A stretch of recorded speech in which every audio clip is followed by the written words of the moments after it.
ಸ್ವಾಮಿ ಶರಣಂ ಸ್ವಾಮಿಯೇ ಶರಣಮಯ್ಯಪ್ಪ. ಎಲ್ಲರಿಗೂ ನಮಸ್ಕಾರ. ನಮ್ಮ ರಥದ ಇವತ್ತು 36ನೇ ದಿನ. ಹಾಗೆ ನಮ್ಮ ಸಂಕಲ್ಪದ ದಿನ ಬಂದು ಇವತ್ತು 12ನೇ ದೇವಸ್ಥಾನ ಆಗಿದೆ. ಯಾವ ದೇವಸ್ಥಾನ ಅಂದರೆ ಶ್ರೀ ಕಲಿಯುಗವರದ ಅಯ್ಯಪ್ಪ ಸ್ವಾಮಿ ದೇವಸ್ಥಾನ, ವಿಜಯನಗರ 6ನೇ ಮುಖ್ಯ ರಸ್ತೆ, ಪ್ರಶಾಂತ್ ನಗರ ಹತ್ರ ಇರೋ ದೇವಸ್ಥಾನ.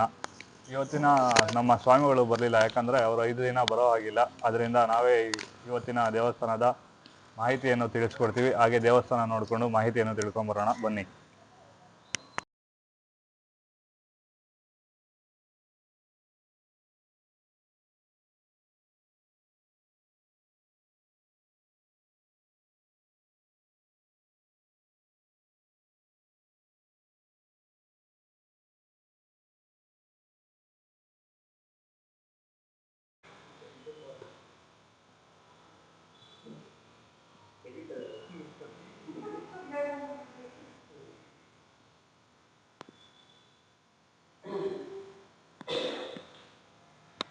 ಸ್ವಾಮಿ ಶರಣಂ ಸ್ವಾಮಿ.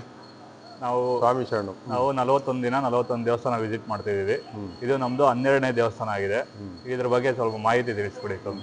ಇದು 1998ರಲ್ಲಿ ಇಲ್ಲಿ ನಮ್ಮದು ರಂಗನಾಥಪುರ ಅಂತ ಒಂದು ಊರು ಹೊಸದು. ಜಿ ಕೃಷ್ಣಪ್ಪನವರು ತಂದೆ ಗುಡ್ಡಪ್ಪನವರು ಅಂತ ಮಗ ಜಿ ಕೃಷ್ಣಪ್ಪನವರು ಅಂತ ಇಲ್ಲಿ ಅಧ್ಯಕ್ಷರಾಗಿದ್ದಾರೆ. ಅವರು ಇದೆಲ್ಲ ಲ್ಯಾಂಡ್ ಈ ಕಡೆ ಇವರು ಇಲ್ಲಿ ಅವ್ರು ಇದು ಮಟ್ಟಕ್ಕೆ ಪೂಜೆ ಮಾಡ್ಕೊಂಡು ಹೋಗ್ತಾ ಇದ್ದಾಗ ಇಲ್ಲಿ ಜಾಗ ಇಲ್ಲ ಪೂಜೆ ಮಾಡ್ಕೊಂಡು ಹೋಗೋಕ್ಕೆ. ಎಲ್ಲ ಧೂಳು ಆ ಕಾಲದಲ್ಲಿ 1998 ಧೂಳು ಇನ್ನೂ ಎಲ್ಲ ಕಾರೆಲ್ಲ ಆಗಿರಲಿಲ್ಲ. ಅವಾಗೆಲ್ಲ ನಾನು ಚಿಕ್ಕಪೇಟೆಯಿಂದ ಅಲ್ಲೇ ಇದರಲ್ಲಿ ನಮ್ಮ ಇದು ದೇವಸ್ಥಾನದಲ್ಲಿ ಕನ್ಯಕಾ ಪರಮೇಶ್ವರಿ ದೇವಸ್ಥಾನದಲ್ಲಿ ಮಾಡ್ಕೊಂಡು ಅವ್ರು ಚಿಕ್ಕಪೇಟೆ ಗ್ರೂಪಲ್ಲಿ ನಾನು ಹೋಗ್ತಾಯಿದ್ದೆ.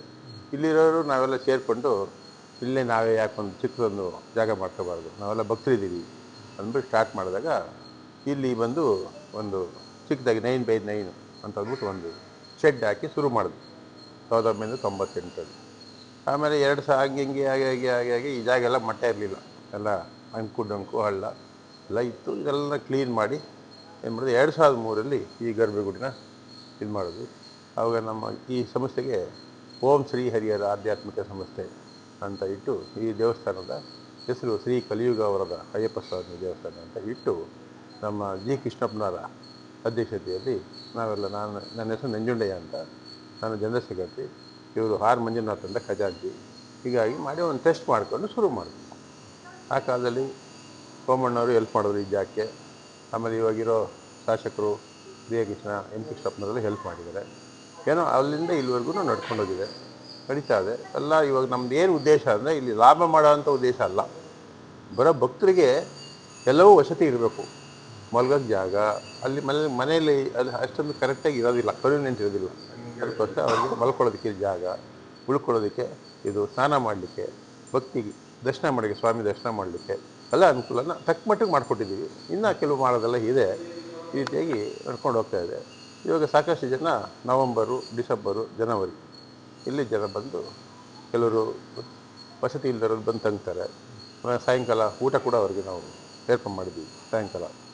ಆಮೇಲೆ ಬೆಳಗ್ಗೆ ಸ್ನಾನ ಎಲ್ಲವೂ ನಡೀತಾ ಇದೆ. ಮತ್ತು ಒಂದು ಜ್ಯೋತಿ ಪೂಜೆಯನ್ನು ಮಾಡ್ತೀವಿ. ಆಮೇಲೆ ವರ್ಷದಲ್ಲಿ ಆಮೇಲೆ ಇನ್ನೊಂದು ಈ ಇದರಲ್ಲಿ ಇದಿಲ್ಲ ನವರಾತ್ರಿಲಿ ಒಂದು ನವರಾತ್ರಿ ಉತ್ಸವವನ್ನು ಮಾಡ್ತೀವಿ. ಆಮೇಲೆ ನೆಕ್ಸ್ಟು ಒಂದು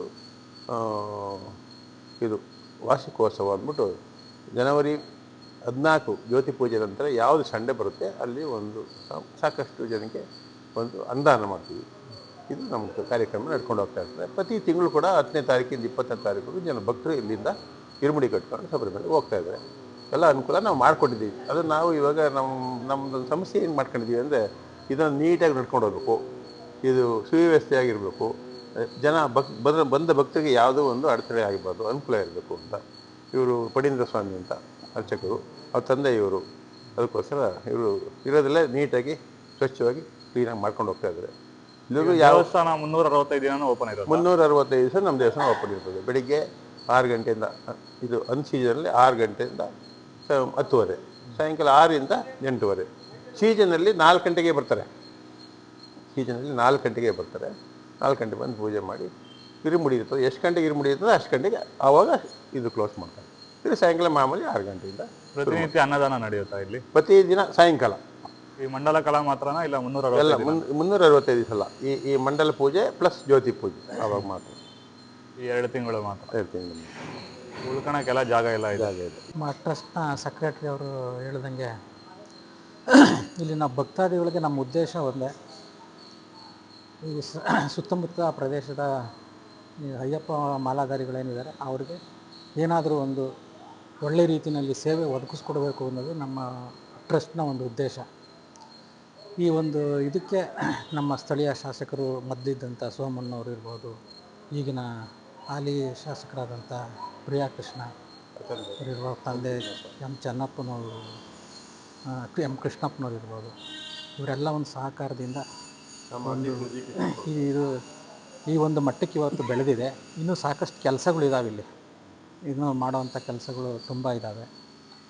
ಸೊ ಆ ಕೆಲಸಗಳನ್ನ ಮುಂದೆ ನಡೆಸ್ಕೊಳ್ಳೋ ಅಂಥ ಒಂದು ಇದನ್ನು ದಾರಿನಲ್ಲಿ ನಾವು ಮುಂದಕ್ಕೆ ಹೋಗ್ತಾಯಿದ್ದೀವಿ.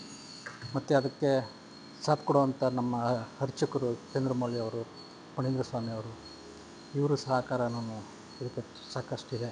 ಅವರು ಬೆಳಿಗ್ಗೆ 4 ಗಂಟೆಗೆ ಬರಬೇಕು, ಇರುಮುಡಿ ಮುಗಿಯೋ ತನಕ 2 ಗಂಟೆ ಆಗ್ಬೋದು, 3 ಗಂಟೆ ಆಗ್ಬೋದು, ಅಲ್ಲಿ ತನಕನೂ ಅವರು ಸೇವೆ ಅಪಾರವಾಗಿದೆ.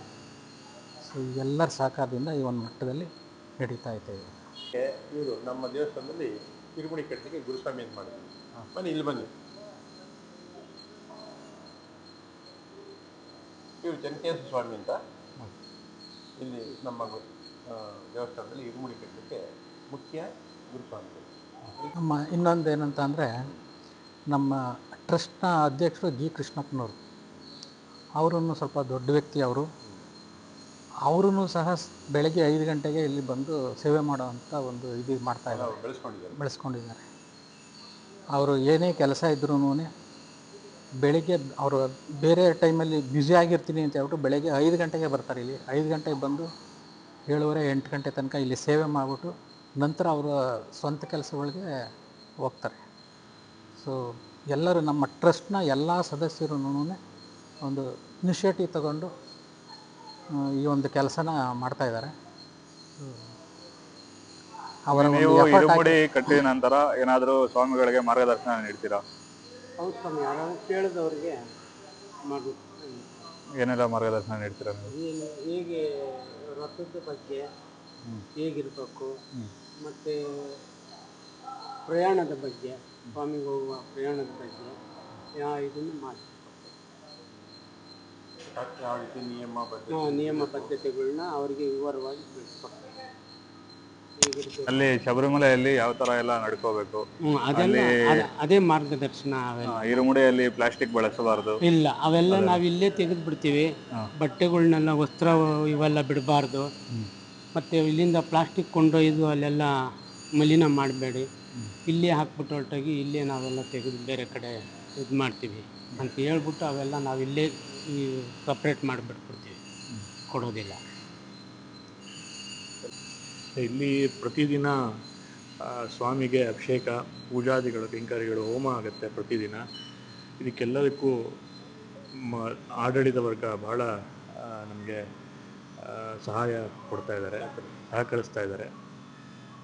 ಮತ್ತು ಇದೇ ರೀತಿ ಏಕೆಂದರೆ ನೀವು ಕೇಳ್ದಂಗೆ ಮೊದಲು ಇಲ್ಲಿ ದೇವಸ್ಥಾನ ಅಷ್ಟೊಂದು ಇರಲಿಲ್ಲ, ಅಂದರೆ ಏನು ಇನ್ನೂ ಕಟ್ಟಿರಲಿಲ್ಲ.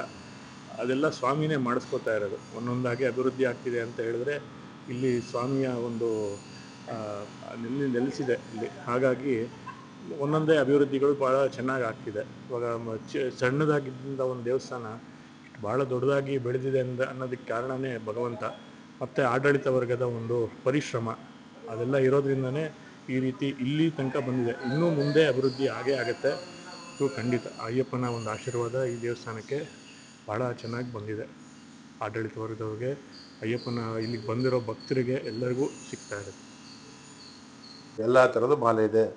ಪಂಚೆ, ಟವಲ್ಲು, ಸೈಡ್ ಬ್ಯಾಗು, ಇರುಮುಡಿ ಬ್ಯಾಗು, ಬೆಡ್ಶೀಟು, ಮತ್ತು ಫೋಟೋ, ಸ್ವಾಮಿ ಫೋಟೋ ಎಲ್ಲವೂ ಸಿಗುತ್ತೆ. ಎಲ್ಲವೂ ಇದೆಲ್ಲ ಭಕ್ತರ ಅನುಕೂಲಕ್ಕಾಗಿ ನಾವು ಮಾಡಿದ್ದೀವಿ ಅಂತ ಹೇಳಲಿಕ್ಕೆ ನಾನು ಇಚ್ಛೆಪಡ್ತೀನಿ. ಸ್ವಾಮಿ ಶರಣಮಯ್ಯ.